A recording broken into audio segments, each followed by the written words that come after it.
Et c'est Jésus lui-même qui nous l'a révélé quand il nous a appris le Notre Père.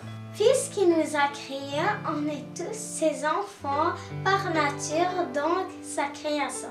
Mais par le baptême, Dieu nous a adoptés et on est devenus ses enfants. Donc, on peut avoir une relation personnelle avec lui. Mais quel est l'avantage de cette relation?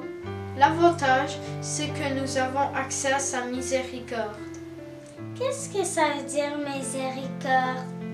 Ça vient du mot latin misereo, qui veut dire avoir pitié, et du mot cor qui veut dire cœur.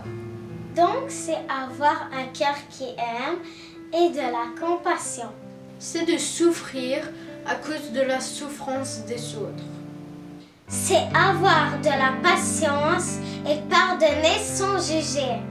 C'est Dieu qui vient à mon secours et me délivre. En résumé, comme le dit le pape François, la miséricorde, c'est l'acte ultime et suprême par lequel Dieu vient à notre rencontre.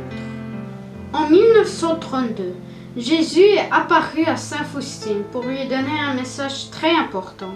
Ma fille, dis au monde entier que je suis l'amour et la miséricorde. Un jour, Jésus lui demanda de le peindre. Oui, bon, elle était pas très bonne en dessin.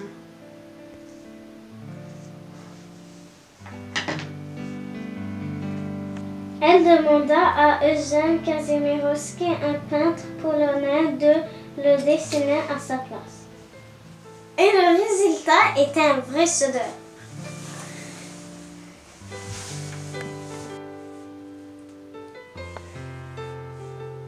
Ô âme qui doutez, je soulèverai le voile du ciel pour vous convaincre de la bonté de Dieu.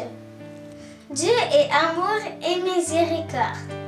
Le pape François nous a donné une liste de 14 actes de miséricorde. 7 corporels.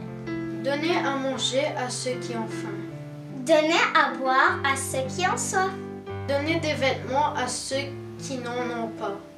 Accueillir les étrangers. Visiter les malades.